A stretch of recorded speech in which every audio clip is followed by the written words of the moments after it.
get our sisters and brothers on the streets of Washington saying that we are everywhere, we are together, we're gay, we're proud, we're strong, and this year is the year. We cannot have people come to this country on visas. We are kicked by police. We have no employment rights. You can be put in jail for holding hands with your lovers in practically half the states of the United States. It's time we recognize that this is a national issue. It has got national support. We know politicians talk out of both sides of their mouths, and we want to know what they're going to do this year, not next year with promises. We are going to ensure them of their civil rights and of their human rights, because we are going to save our children.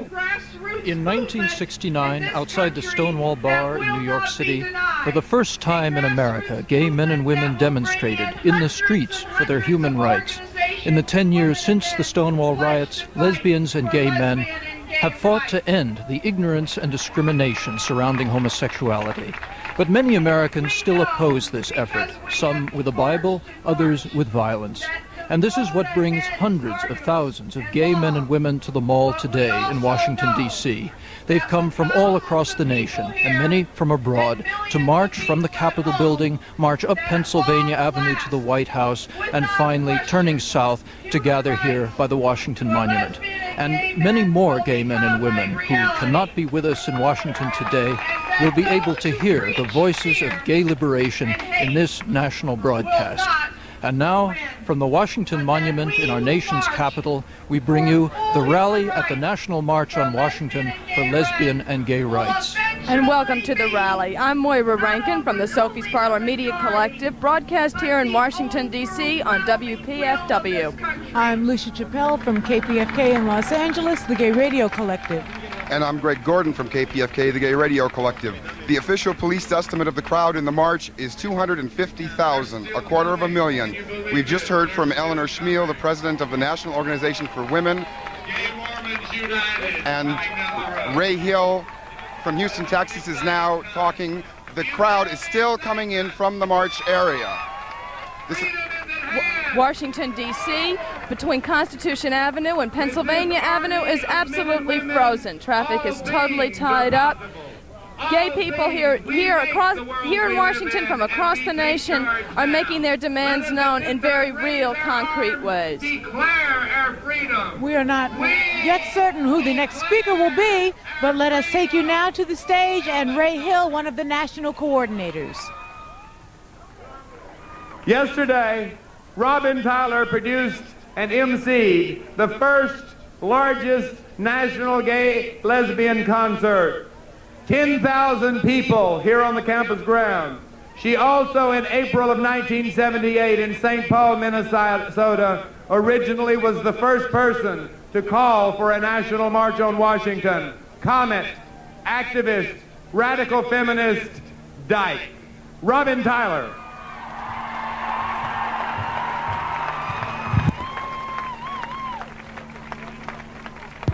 Thank you. Thank you very much. It's great to know that we have outdrawn the Pope.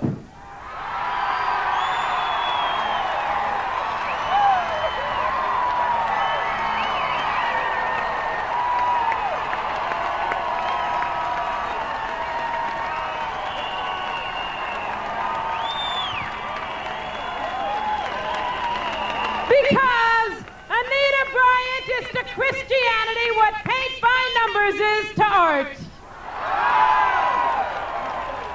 Only people who hate Anita Bryant more than gay people are music lovers. I was walking down the street and somebody came over to me and said, I know what you are. By the way, I am not gay. I am a lesbian, but I'm festive. Somebody came over to me and said, I know what you are. You're one of them homosexuals. I think they should take all of your homosexuals and put them on an island someplace. And I said, they did, darling, and they call it Manhattan.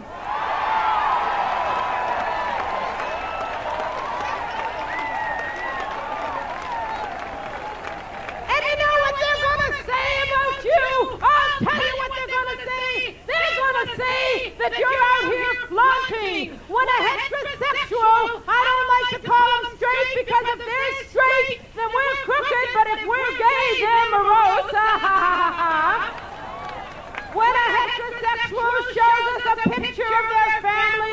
it's called sharing. But when we show them the picture of our lovers, it's called flaunting. When we feel it's time that we shared. I want those television cameras out there to turn around and focus on one of the largest demonstrations in the history of this country. Look at that crowd. Focus on that crowd.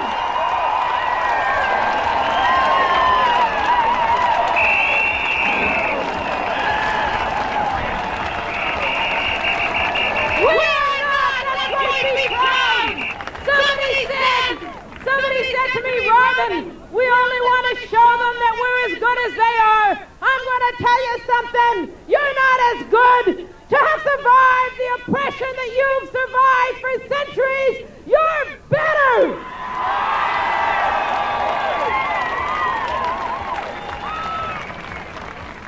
In San Francisco, when they sentenced Dan White to 7 years, our brothers and our sisters got on the streets to express their grief and their outrage, and they burned a couple of police cars, and they dared to call us violent.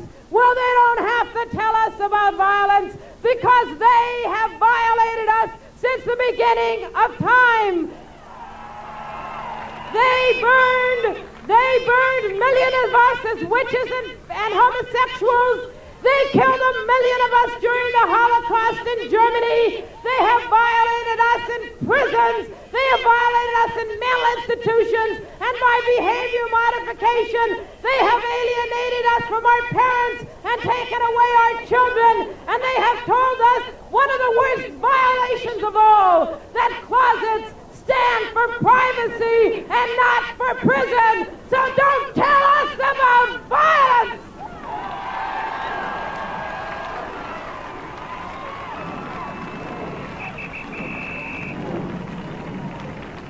They've got to understand something. They've got to understand something. We are not talking about crotch politics. This is not a movement from the waist down. We are talking about our right to love and to choose and to live. And I don't care about straight tolerance, and I don't care about straight understanding. You better hear me in Washington. We are demanding our civil rights.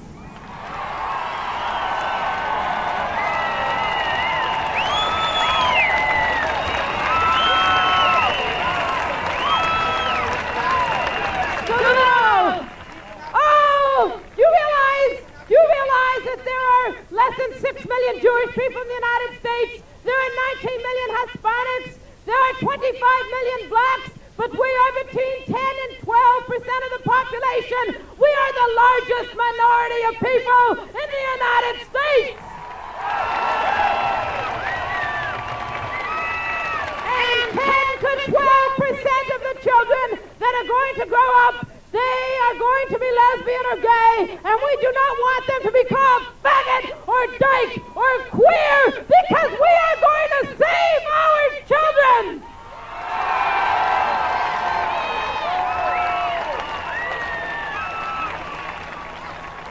We are doctors, and we are everywhere. We are lawyers, and we are everywhere. We are third world, and we are everywhere. We are Jewish, and we are everywhere. We are men and women and children and parents, and we are everywhere. We are everywhere. We are everywhere, and they are not going to oppress us any longer. I want you to say it with me. I want them to hear your voices, because this is being broadcast across the entire United States. I want them to hear you say, we are everywhere. We are everywhere.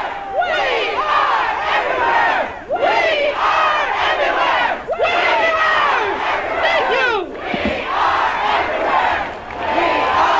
everywhere. We are everywhere. We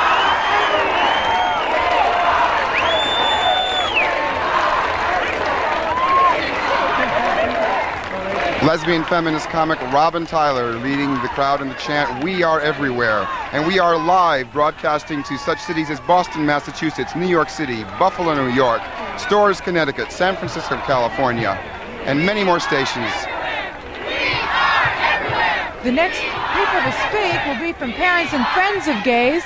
There will be Robert Ashworth, and Adele Starr. It is my pleasure to introduce now a man who has given and dedicated his life to gay and lesbian rights, who is a feminist, who is my brother, and the greatest thing I can say about this gentleman is if I were standing in a war in a trench, holding a gun on my enemy, and I needed someone beside me that I trusted would never leave my side and would fight into the death for me, nobody would fight harder or try harder than Troy Perry.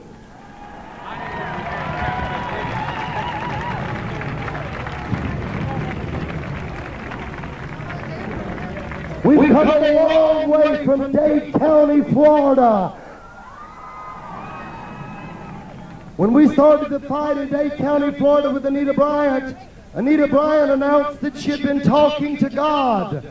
And God had told her the reason that in California we had such bad weather and droughts was because so many gay males and lesbians lived out there. But I'm here to tell Anita Bryant today, the day she came out against us, it snowed in Miami. I think that's about where God's at in this whole thing. I come from an organization where in the last 5 years, 12 of our churches have been arson and burned down to the ground. In one case, our ministry and 10 of our church members were burned to death because of oppression, because of arson. When I hear people like Anita Bryant and Jerry Farwell from Lynchburg, Virginia, I think that town is aptly named, it really bothers me.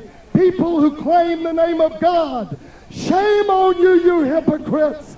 Let me tell you now, you don't know God. You couldn't possibly know God. I'm telling you today as gay men and gay women, as we gather here on the mall, we can have our victory. We can have our power. We have it already. We don't owe apologies to anyone in America. Not anymore. We're here to let Americans know we're your sons, your daughters. We're not going away. We're here and we're going to have our civil rights no matter what. It's for us.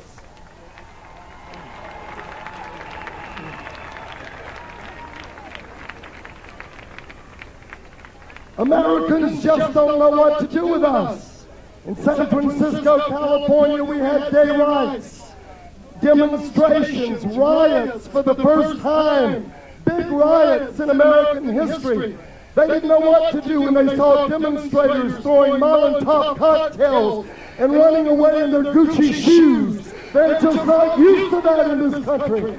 I'm telling you, they may talk about lip wrists in America, but these are the strongest wrists in the world. And we'll have our freedom. We'll have our fight if we continue with our struggle. Thank you. And that was Richard Ashworth, who was... That was the Reverend Elder Troy Perry of the Universal Fellowship of Metropolitan Community Churches. From Houston, Texas, and Texas here. You might be interested to know that these proceedings are being simultaneously broadcast over the Pacifica Network stations and the National Public Radio stations. This is the first national live broadcast on radio in history.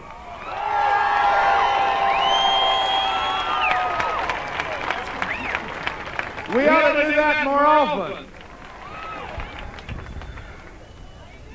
Our next speaker from San Francisco is Sky Rose, who is with the Gay Youth Community Organizations in the Bay Area, speaking for the gay youth of America. Sky Rose. See this name for PFW? Yeah, it's on the air. The PFW is on the air. Yeah. I thought if you're on the air. It's true that gay people are everywhere. But did anyone notice how small the gay youth contingent was? Did anyone think about it? Is anyone aware of how few gay young people there are here and how many there are in the United States and everywhere?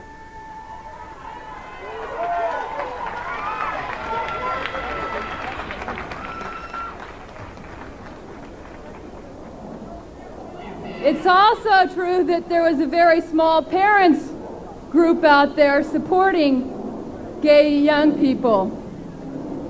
And one of the demands of this march is to protect young lesbian and gay males from any laws which discriminate against, oppress, and harass young gay people in their homes, schools, environment, etc. Well, that's a pretty radical demand, because what it would actually mean is eliminating and changing laws that oppress all young people, not just gay young people. It means eliminating status offenses, which are laws which prohibit young people from having or expressing a sexuality, from being able to choose our own friends, from being able to read what literature we... Well, that's not a status offense. But that's something that oppresses young people. Status offenses are laws which prohibit young people from doing anything that adults are allowed to do. It disallows young gay people from going into bars, etc. And I'm sorry, I'm suffering from speaking. I've not had that much speaking experience. I'm really talking just from my own experience. I've been a lesbian since I was 9 years old. I mean, out.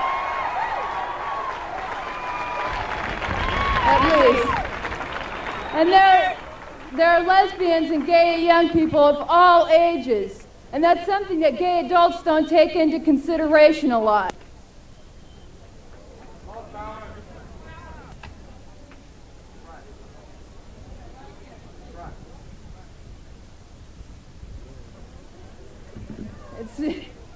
Thank you. At any rate, to go back to the demands of this march, ending the oppression of young gay people would mean ending the oppression of all young people.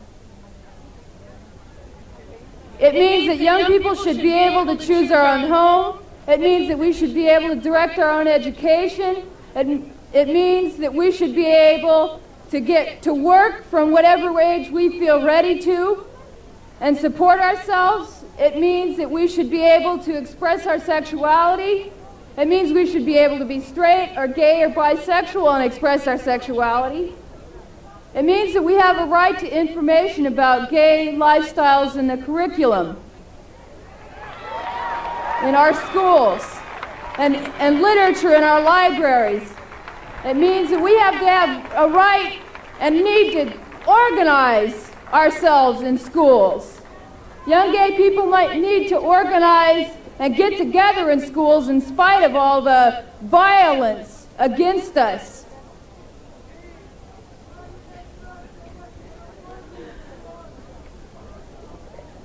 Young gay people need to organize, and young and older gays need to start integrating us into their community. Okay. Thank you. I hope you take seriously what I've said, as scattered as it's been.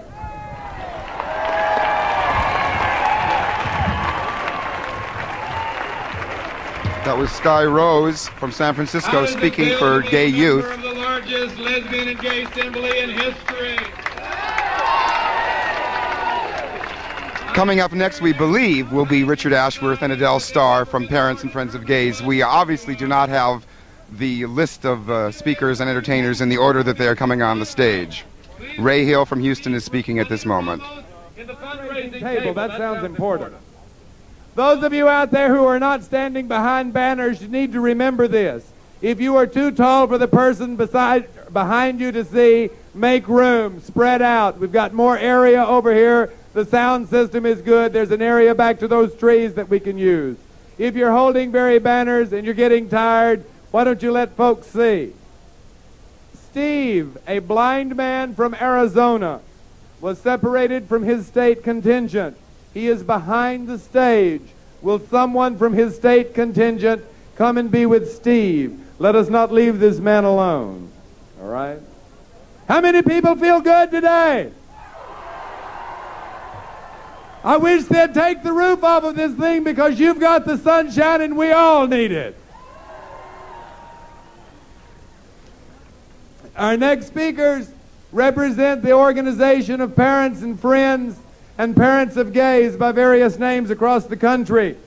But speaking will be Adele Starr from Los Angeles Parents and Friends of Gays, and Dick Ashworth of New York City Parents of Lesbians and Gay Men. Here they are.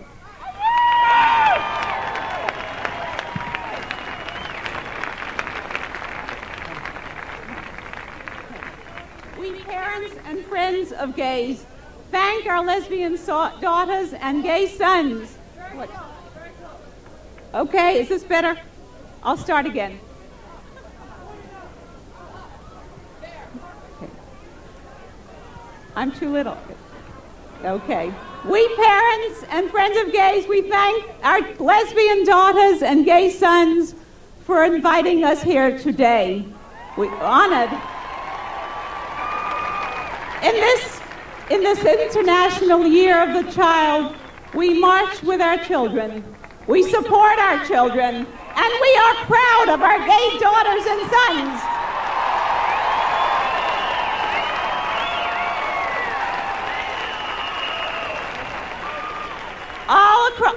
All across the United States, there are parents of gays groups. We have a common purpose to speak out against the oppression and the discrimination that hurt our gay children. We parents say the time is now to assure and guarantee equal rights for all our children and for all gay children everywhere. Parents of gay groups are busy in the communities. You know that we come from every ethnic group, cultural and economic level, and occupation.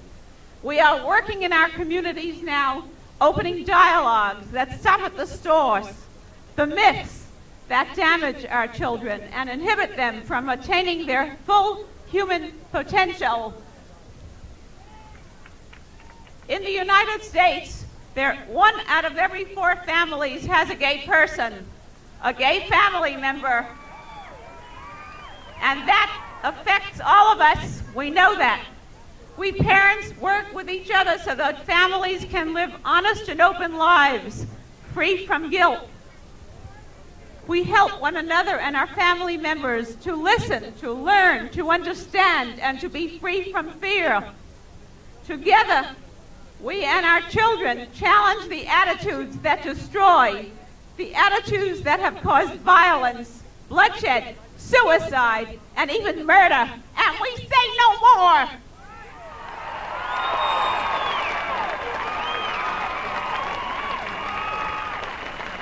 We are silent no longer. We are visible. And believe me, the Senate, the Congress, President Carter, and everybody else is going to hear us.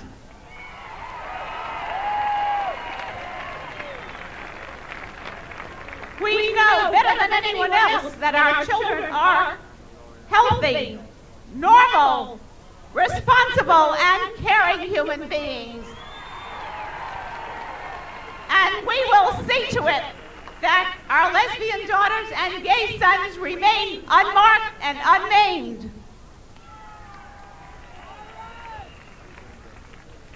You know, no one has a monopoly on religion. We're all God's children. And we love all of our children. Thank you. God bless you.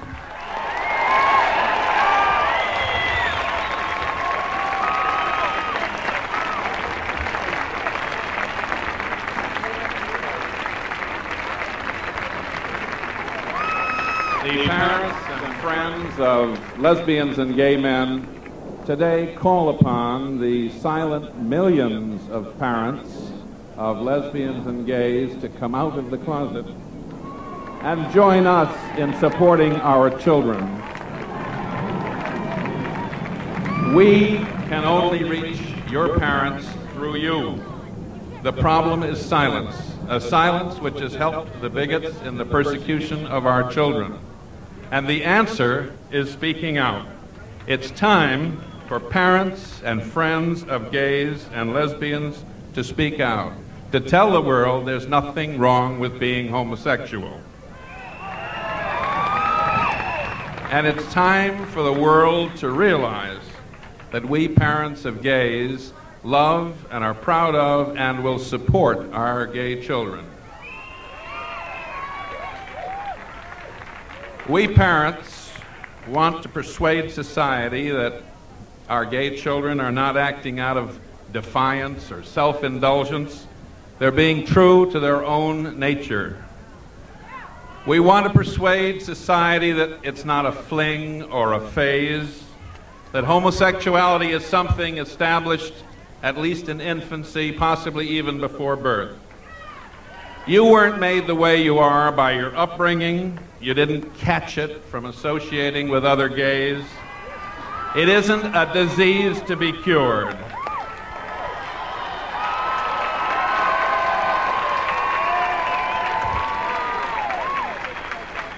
We parents must and want to persuade society that the old stereotypes of homosexuals are false. Our children are fine men and women. And we say to society that the parents and friends of lesbians and gay men will support their children. Thank you. That was Richard Ashworth of Parents of Lesbians and Gay Men in New York. And now we're going to leave the platform for just a moment to go to our mobile unit with Amy Sands and David Wynyard. Well, we're out here in a huge crowd, and we found the Alaska contingent. Can you tell us what it's like in Alaska and how you got here, how long it took? Well, it's like any place I've lived so far as the gay community goes. There are a lot of different factions of it that never seem to be organized enough. But getting organized for the march was really good. We got a lot of people working together very positively, a lot of energy that was excellent. And most of us that came, there are about 35 of us here from Anchorage, Juneau, Fairbanks, and Kodiak that I know of that have flown down. We all saved money ourselves and had benefits to bring us all here. You pretty isolated out there? In a way, but no more isolated in our sexuality than we are in anything else. How did you all get down here for this march? We flew. What do you think about this? Oh, I think this is incredible. This is perfect. It's ideal. What about that? Did you listen to that Parents of Gays speech? I caught bits of it when I wasn't spacing out looking at the crowd. Do you know if your parents are listening and what you'd like them to hear or think about? I doubt if my mom's listening, but I wish she were. I wish it would matter. I wish it would change the way she feels. I know that she loves me and wants to have it make no difference, and yet I know it does make a difference to her. Is this a coming out for you? Well, on media it is, but other than that, I wouldn't go so far as to call it a coming out. I preferred my own. Okay, and now back to the Pacifica tent with Moira, Greg, and Lucia. Again, we are broadcasting live across the country. Some of the other cities: Eugene, Oregon, Madison, Wisconsin, Minneapolis, Minnesota, Houston, Texas, and the list goes on. We are at the foot of the reflecting pool between the Lincoln Memorial and the Washington Monument, and the crowd is at least up to, if not beyond, the Washington Monument. Coming up next, I believe, is the group celebration. But first, we will pause 10 seconds to have our local stations identify themselves. This is the station program.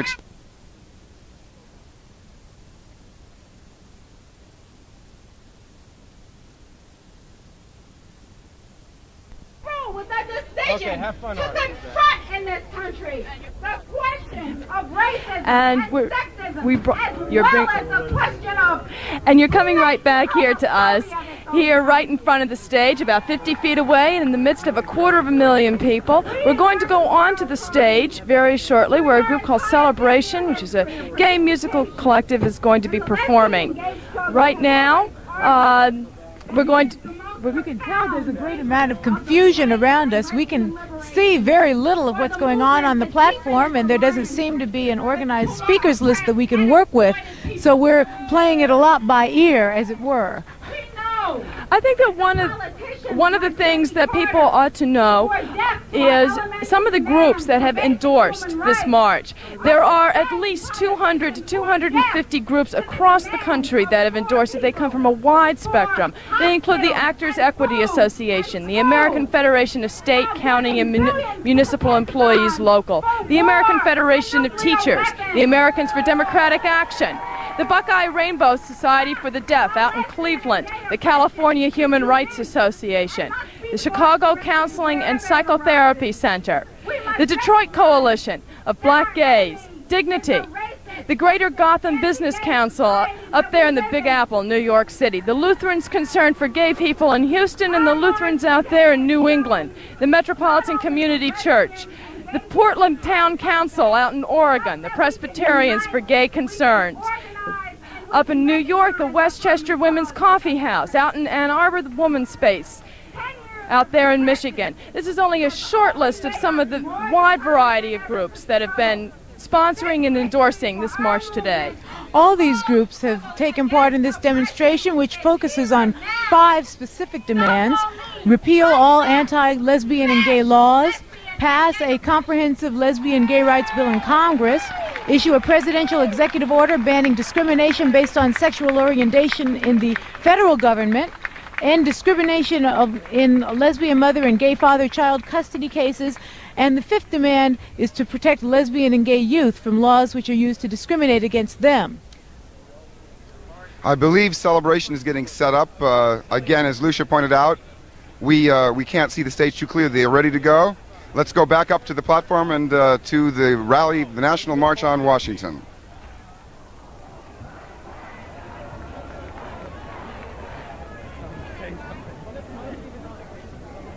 How many of you left somebody back home to look at this on the television or hear this on the radio? That must mean that we are in larger numbers than even suspected. The next speaker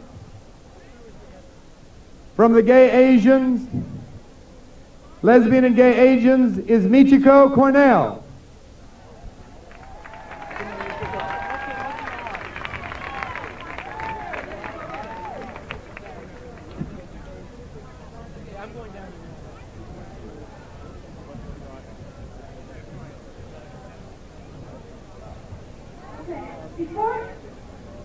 Before I start speaking, Alfredo Perez, I have your ticket to Fort Worth, Texas. Could you meet me at the credentials table after I get through speaking? Sisters and brothers, I am here to represent the Lesbian and Gay Asian Collective, which was formed at the first National Third World Lesbian and Gay Conference this weekend. I don't know if any non-Asian American lesbian and gay men know how important this moment is. This is the first time in the history of the American hemisphere that the Asian American lesbians and gay men have joined to form a network of support of, by, and for Asian Americans, lesbian and gay men.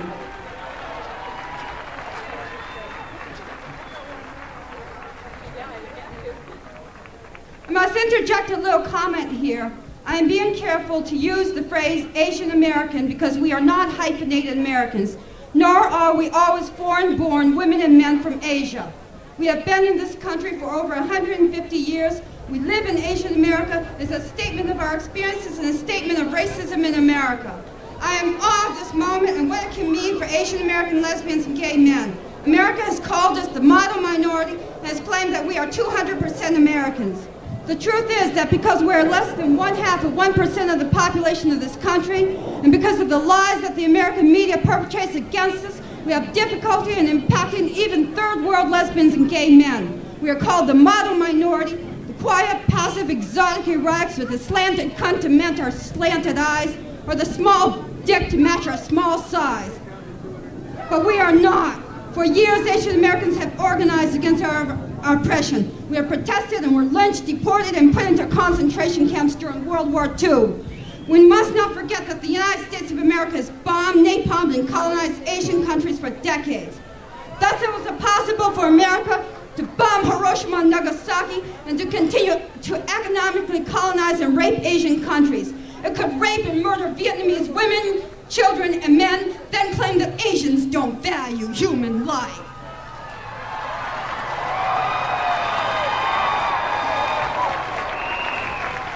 I am an Asian American woman, a mother, and a lesbian. Because these things are difficult to put into a neat package, because I am genuinely different, I know that I live in the face of this country's determination to destroy me, to negate me, to render me invisible. And the reality is that non-Asian Americans are ignorant of our existence. We share the same problems that the third world lesbian and gay men share.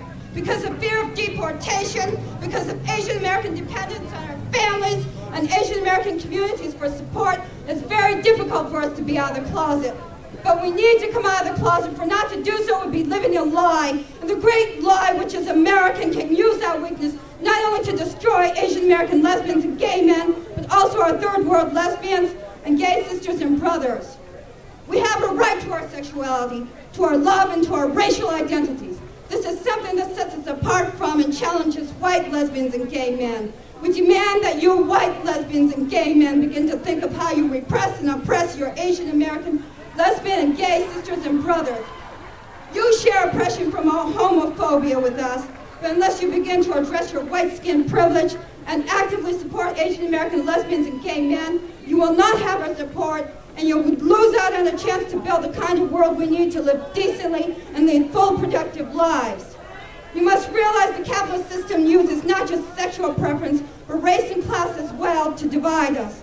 To our third world sisters and brothers, gay and straight, we would like to say we all share the same oppression as third world people and fear that the reason we must stand together or be hanged separately by what Audre Lorde calls, quote, the noose of conformity, unquote. To our closeted Asian American lesbians and gay men, I would like you to consider how we become accomplices to our own sexual and racial oppression when we fail to claim our true identities. I have a 3-year-old daughter, and any risk I must take to build a free future for myself and my daughter is worth it. It is concrete and as abstract as that. Thank you.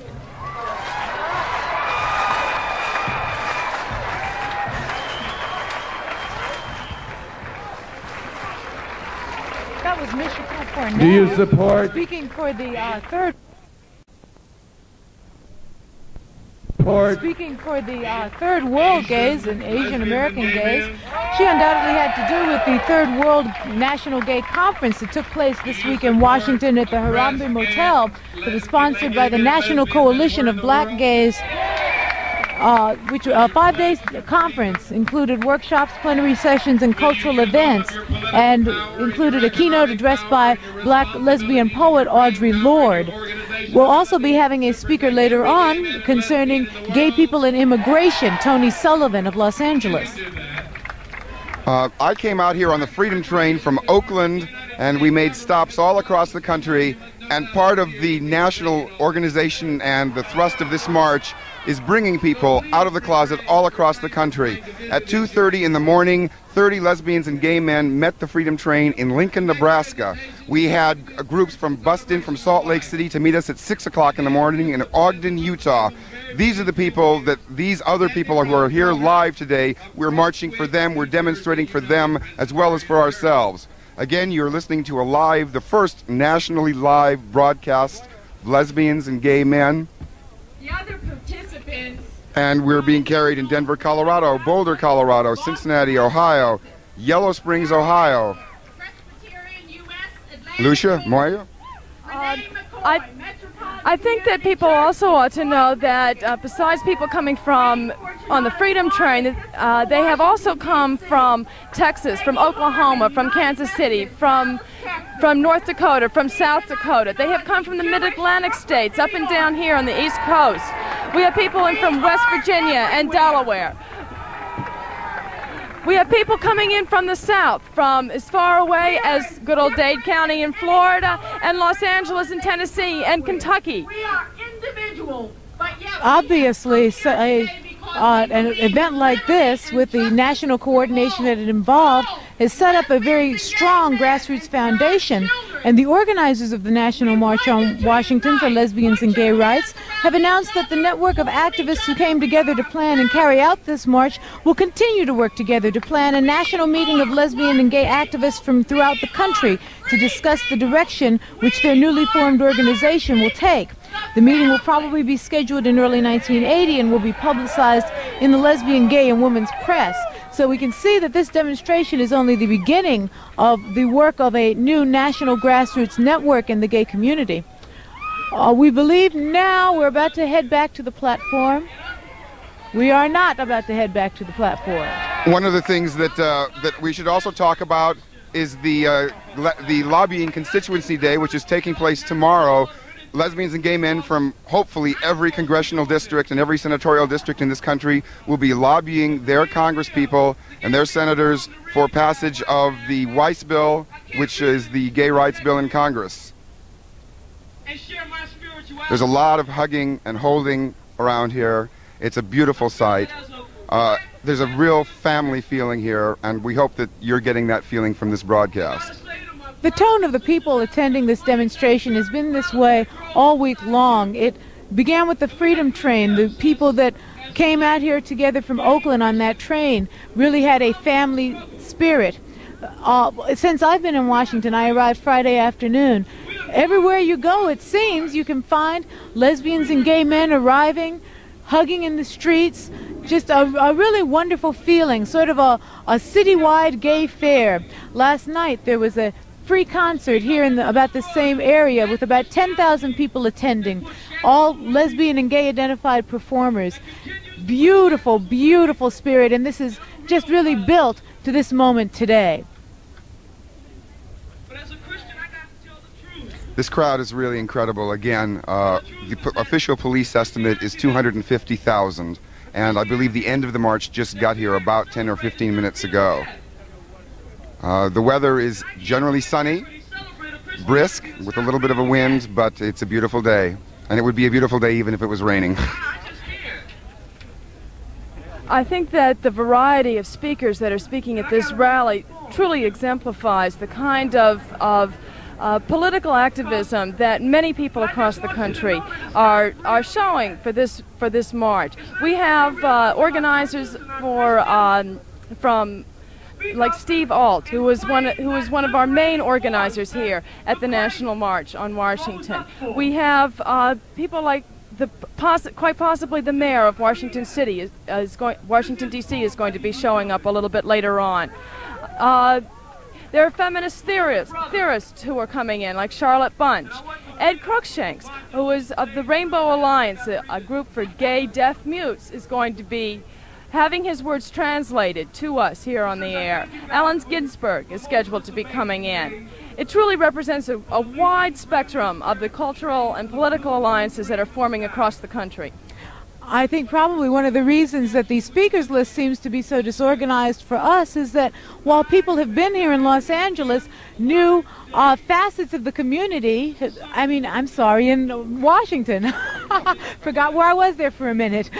All different facets of the gay community have made themselves known. I happen to recognize the person on the stage speaking right now is Renee McCoy, a black lesbian from New York. And I'm sure that the outgrowth of the Third World Conference and all the other activities that have gone on this week have inspired more people to be included on the speakers list.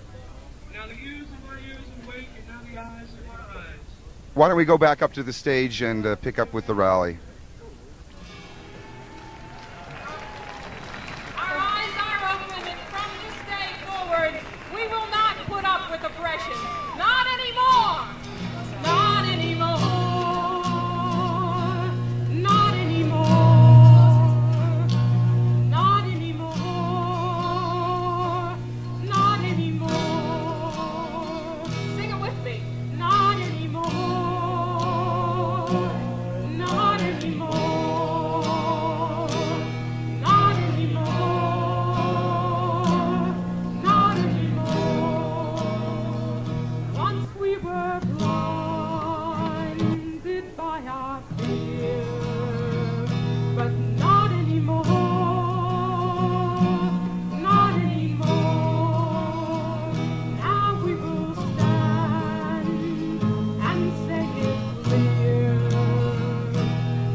but not anymore.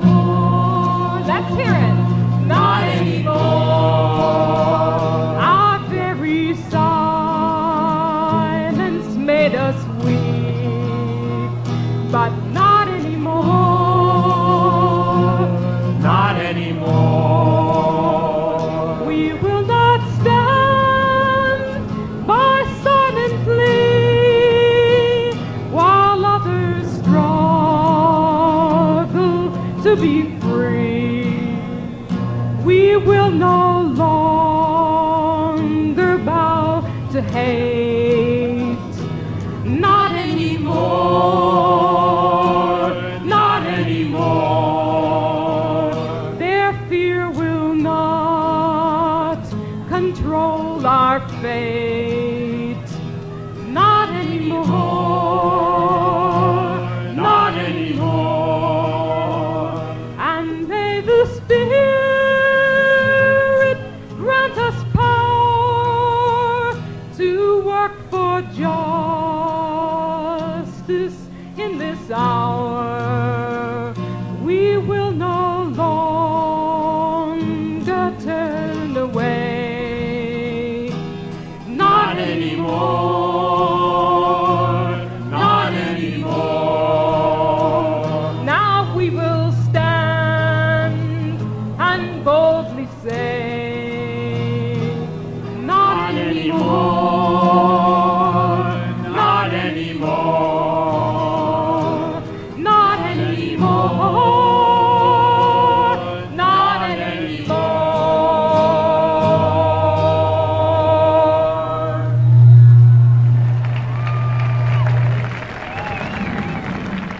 Once again, we're at the National March on Washington for Lesbians and Gay Men. We're leaving our platform right now to go back out to our mobile unit with Amy Sands and David Wynyard. CJ, and you're? Bovine. Oh, do you have... I don't know if he does. No, it sounds too raspy. I think we better go, because otherwise it won't be clear. We seem to be having a problem with our mobile unit right now.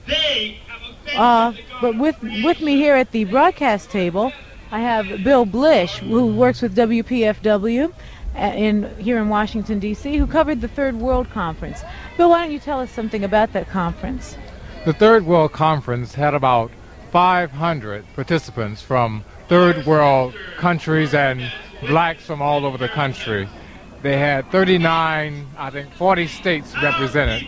And it was a very exciting conference in the sense that there were issues that concerned Third World gays, such as sexism, discrimination, racism, ageism, and classism. Problems of Third World gays different from those of the rest of the gays, non-Third World gay people? Being Third World, they have very different concerns in that they have the discrimination that normally comes when you're black or when you're Hispanic or Native American Indian. And so they thought they would address these problems from that perspective. Did the conference deal very much with the problems of homophobia in some of the Third World and minority communities in this country?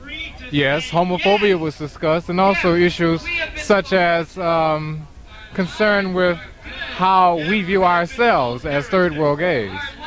I noticed that one of the workshops, I believe, was entitled Gay People and the Family, and gay people as family members in the Third World community. Did you get to attend that one? Yes, they had an excellent speaker, Audre Lorde, who has written several books on the matter, and they discussed the matter of parenthood, because there are many gays that do have children. Whether that was done when they were heterosexual or whatever, there are many families, as you saw even today, who have families with them. Gays that have families and have children. Another one of the issues that was discussed, I believe, was Third World gays and religious issues. Can you tell us something about that workshop? Yes. That's a very great concern to many blacks, because for the black people and for many Third World people, the church is the central focal point of the community. And so it has to be dealt with when you start talking about homosexuals. Okay, thank you very much, Bill, for talking to us. That was Bill Blish from WPFW talking about the Third World Conference of Lesbians and Gay Men. And now we're going to try to go back to our mobile unit with Amy Sands and David Wynyard. Hold on. Everyone gets into the act here. We're on. Go. All right. Amy Sands and David Wynyard out here in the field for Pacifica Radio. We're talking to Steve and CJ from Iowa. This may be a little insulting, but are there really gay people in Iowa? All kinds of them. How did you all get down here for this march? Steve, didn't we rent... We had 3 RVs. We rented them from Cedar Rapids. RVs? That must have been a lot of fun coming down here. Well, it was, but it's kind of crowded. Kind of crowded. Well, that could be fun, too. Well, it was okay. We had tons of beer. I see. Is this a coming out experience for you? No, I've been out since age 12, and I'm 18 now. How does it make you feel to be in such a huge crowd of gay people? I don't know. I can't find words to describe it. I mean, that sounds tacky, but I just can't. It's different, okay? And you, Steve? I find it, it's really amazing. It's kind of like the Woodstock of the gay movement. Okay, and now back to the Pacifica tent with Greg, Moira, and Lucia. Thank you, David and Amy. Again, this is a national live radio broadcast. Some of the other stations that are picking this up: Washington, D.C., Los Angeles, California, San Francisco, California, and because of a time difference on a tape delay basis, but it may as well be live in Anchorage, Alaska, and Juneau, Alaska. Coming up, we think, is Arlie Scott from the National Organization for Women. But once again, we are not sure. The speakers list, we don't have an exact schedule of speakers, although we have some kind of idea who's going to be speaking. As you've noticed, if you've been listening to us, we've misintroduced a couple of people because we were told somebody was about to speak and then somebody else turned up. So it's never a dull moment here. We're always in suspense. Robin Tyler is on the platform now, and I think she's about to introduce whoever is going to come up next, and let's go with her and find out. Here with 1 million people and make sure they include us in that monument. I have here a telegram from Joan Baez. Whenever somebody mentions a march or a demonstration for gay rights, I think of Harvey Milk. His voice was always so cheerful, so full of love and joy, and he had a smile that never stopped. Spirit such as Harvey's is so vital to any movement, to know that any movement for social change must be based on love, and that anger and violence only produce anger and violence, but never produce change. So keep the spirit of love alive, because that is why you are here today. Love, Joan Baez.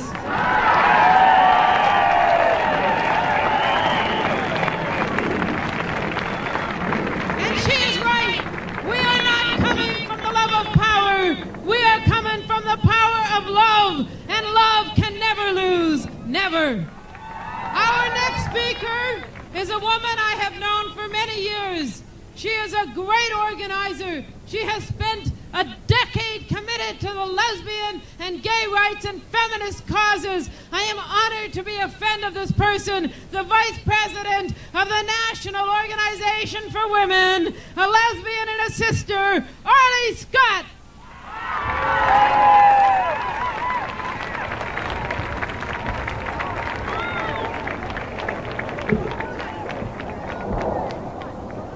Which one?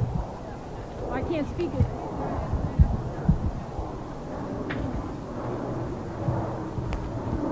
Well, look at us. Look at us. 250,000 in the daylight in Washington, D.C.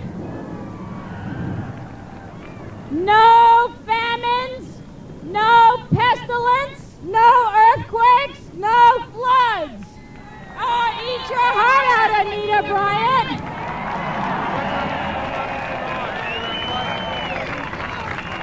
Look at us. Look at us, America. You know us. You see us in your offices. You see us in your schools, in your churches, in your government, in your Congress, and I dare say in your White House, America. You know us, America. We are some of your best friends. We're some of your best relatives. Your sisters, your brothers, your mothers, your fathers, your daughters, and your sons. You know us, America. We have walked with you in Memphis. We have marched with you in Selma. We have marched with you and run with you in Boston. We have been clubbed with you in Chicago and jailed with you in Birmingham and 3 Mile Island. You know us, America. We have fought for civil rights movements. We have fought in the peace movement. We fought in the nuclear movement. In America, 10 years ago, we started to face our own oppression. We started to face our own fears, and we asked then for understanding, for justice, for equity. Listen, America, we're not asking anymore. We're 20 million strong in this country. Listen, America. Listen, America, in the 80s, we are moving from gay pride to gay politics. Gay politics. Listen, America, no longer the violence against gays and lesbians. And it is not only our enemies, it is not the strength of our enemies, it has also been the silence of our friends. No more, America. No more, America. In the 80s, listen, Mr. Ms. Politician. Listen, Mr. Presidential Candidate. Listen to us. We are 20 million strong. We are going to get organized. We are going to be unified. And we are going to go from a lesbian and gay movement to a political force in this country. Listen, America. Listen to us now.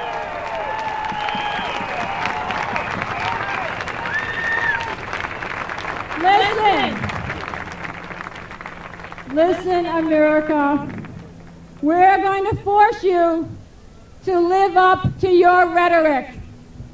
We're going to force you to live up to your American dream, which at its most exalted is a spiritual and humanistic vision of our possibilities, of all of our possibilities. And it is that part, America, it is that part of the American dream that we are reclaiming today. We are 20 million strong, and into the 80s, we're not going to ask anymore. We are demanding, listen, America, you are going to have to deal with us in the 80s, America.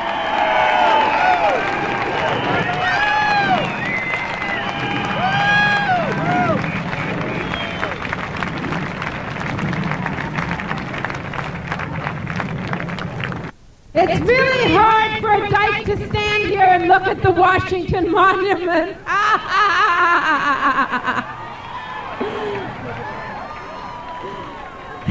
You see, you must understand Anita Bryant is not against homosexuality. She's against oral sex with men. Well, doesn't have to worry about me. However, Anita just quit the church she was going to because the choir insisted on singing Go Down Moses. I am very honored to present our next two guests. Marie Diaz is a special assistant to Mayor Marion Barry of Washington, D.C. Now you may ask, who is Mayor Marion Barry of Washington, D.C.? Because just being a mayor is not enough to impress us, is it? I'll tell you who Mayor Marion Barry is. He is the first mayor in the history of the United States to declare this week Gay and Lesbian Awareness Week. That's who he is.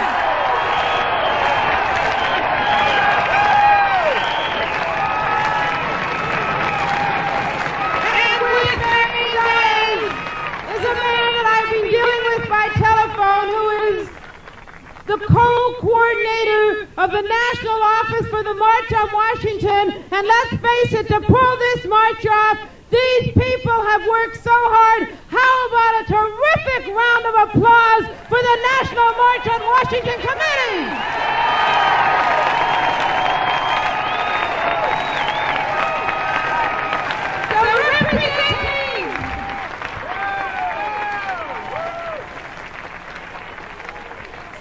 Representing Mayor Marion Barry, Maria Diaz, and representing the National March on Washington, the co-coordinator from New York, Steve-O.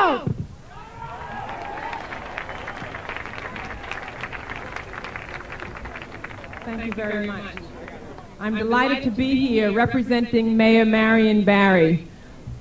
Let me just take one moment to say what it means to represent the mayor. I serve as a special assistant to him, and oftentimes when I'm sent to represent him, some of the people were a little bit disappointed saying, we wanted the mayor, not his representative. Let me just call your attention to the fact that there are so many demands on his time. He's currently receiving invitations for personal appearances at a rate exceeding 1,000 per month. Even if he works 7 days a week, which he does, and tried to make all of these commitments, he'd have to do approximately 34 personal appearances a day just to meet the demand.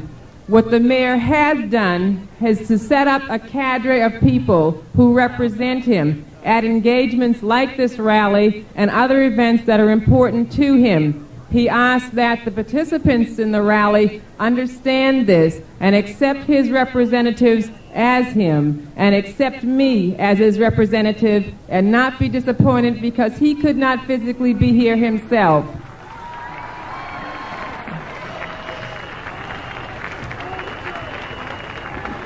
Marion Barry has long been, for those of you in Washington who know him, those of you around the country I'm sure remember him from his militant activist days with the Student Nonviolent Coordinating Committee.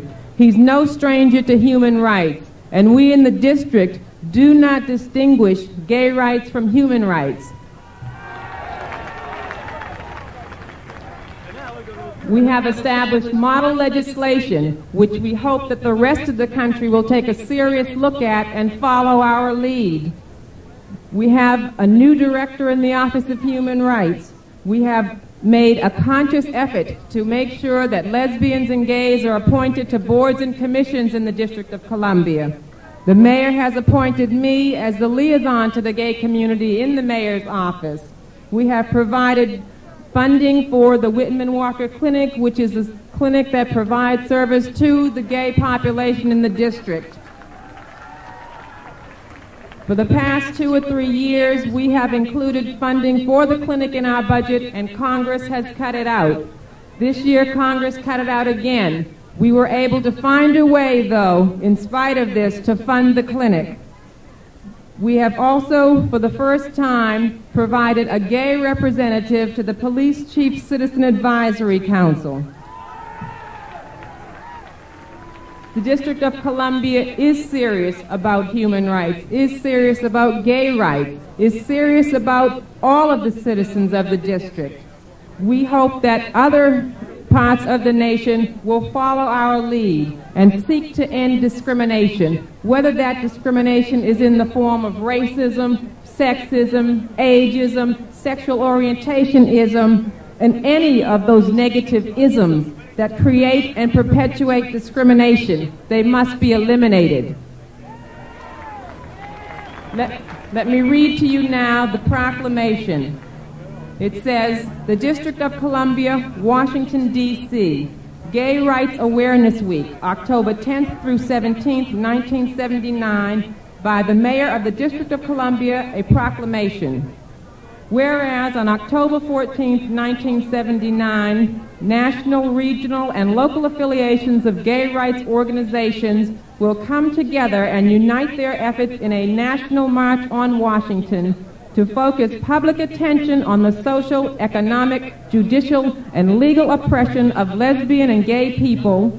And whereas during this day and throughout this week, many activities, including conferences, workshops, speakers, forums, and entertainment, will be provided for the purpose of establishing a communication network to reach third world lesbians and gays and to protest discrimination against lesbian and gay people. And whereas lesbians and gays prescribe to the principles of basic human rights, equality of law, and a right to happiness and prosperity for all people, regardless of their sexual orientation, and because lesbians and gays have taken upon themselves to participate in a national march on Washington to end all social, economic, and judicial oppression against them, they are exercising a right to make their concerns known. And whereas it is fitting that lesbians and gays bring their concerns to the attention of the nation's capital, and by articulating the oppression experienced by lesbians and gays, the nation will become more aware of the issues that concern them and the hardships they face in a world beyond their own. And through articulating their views, lesbians and gays have become a magnetic force in unveiling the social oppression that forestalls their human rights. Now, therefore, I, the Mayor of the District of Columbia, do hereby proclaim the week of October 10th through 17th as Gay Rights Awareness Week in Washington, D.C., and call upon all of our residents to join with me in commemorating this as a time in which to rededicate ourselves to the concept of equality for all people in our society in order to strengthen our practice of democracy. Marion Barry Jr., Mayor, District of Columbia. That's Marie Diaz, representing Mayor Marion Barry of Washington, D.C., and he was one of the first public officials to urge lesbians and gay men to come to Washington, D.C. for this march. Steve Ault, the national co-coordinator, is coming up now. Let's go back to the stage. Gay rights, we thank you very, very much. 10 years ago, on a sultry summer night in New York City, gay people fought back for the first time. We proclaimed to the world that the centuries-old tradition of bigotry and persecution to which we had passively submitted would no longer be tolerated. That message has reverberated everywhere. In 10 short years, a worldwide movement was born. Thousands of organizations of every conceivable variety have sprung up, and our issues and struggles make front-page news. The National March on Washington for Lesbian and Gay Rights is a milestone in our fight for freedom. For today, for the first time, we have all come together.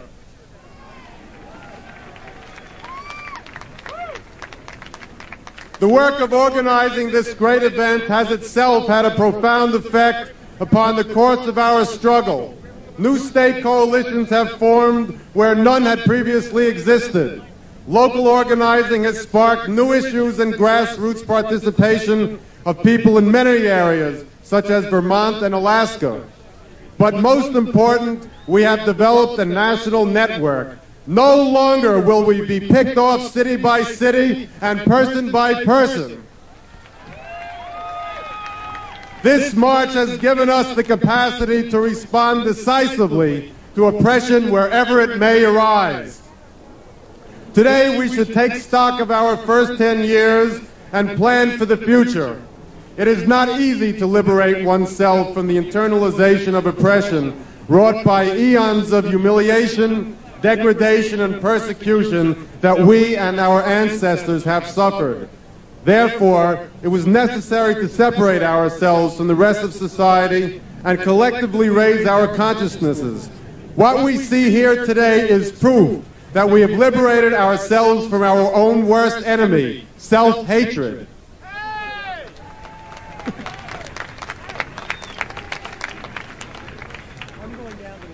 Now we must reach out to gain the support of progressive people to our cause.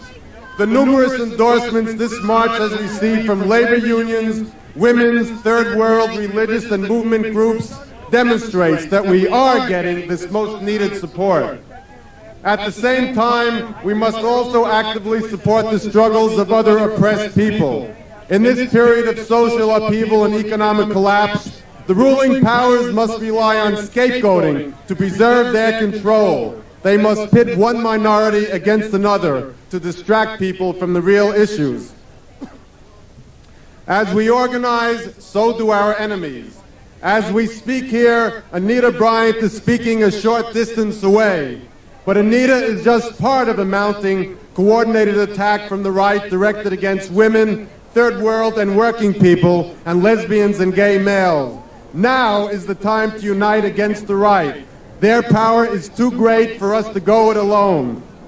We must unite for our mutual survival, for inevitably we shall be defeated in isolation or be victorious in unity.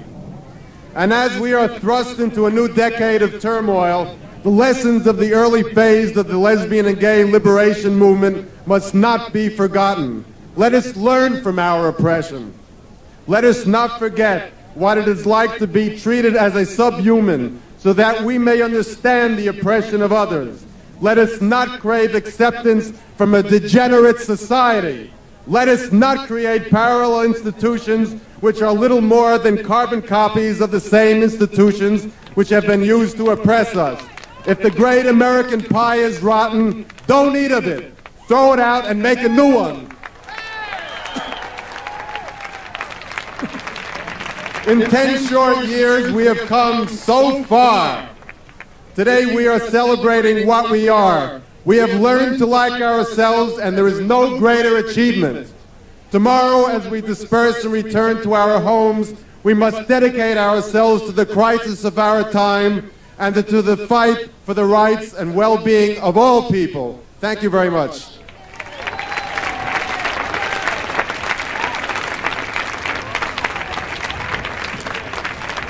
Steve Walt, one of the original organizers of the National March on Washington. If you would like to become part of that national network that he was talking about, you can write to the national headquarters at 943 9th Street in Northwest Washington, 20009. And now we are going to go to our remotes with David Wynyard and Amy Sands. Hi, this is Amy Sands with David Wynyard. We're out in the field talking to Gwendolyn. Gwendolyn, what did you think about, first of all, where are you from? I'm from New York. Are you from New York? What did you think about the Asian American woman who gave a speech about white skin privilege? Yeah, I was delighted to hear her make the comments that she made. Some of the things that she was pointing out about the lack of consciousness around the interrelatedness between oppressions are problems that I have with not just this demonstration but with the movement. And I think, to me it's obvious that white skin privilege is something if we don't confront, if we don't talk about racism, we can't really look at what homophobia and sexism means. Can you explain that one a little bit more? Well, I see them all as coming from basically the same place, and I think that this is a type of system that breeds those three types of oppression. I find for basically this movement, the demonstration today, there is a lack of consciousness about what that means. Yeah, how do you feel in this crowd? Well, I was standing by a group of white people holding the Lesbians Against the Nazi and the Klan sign, and when the Asian woman started to speak about that, they were stunned. They didn't know what to do. They didn't clap. They seemed to be insulted. They don't seem to realize that they have white people have a responsibility to all struggles against oppression. It's the same thing. We're all oppressed. They really don't see that. Thanks very much. This is Amy Sands with David Wynyard, and now back to the Pacifica tent.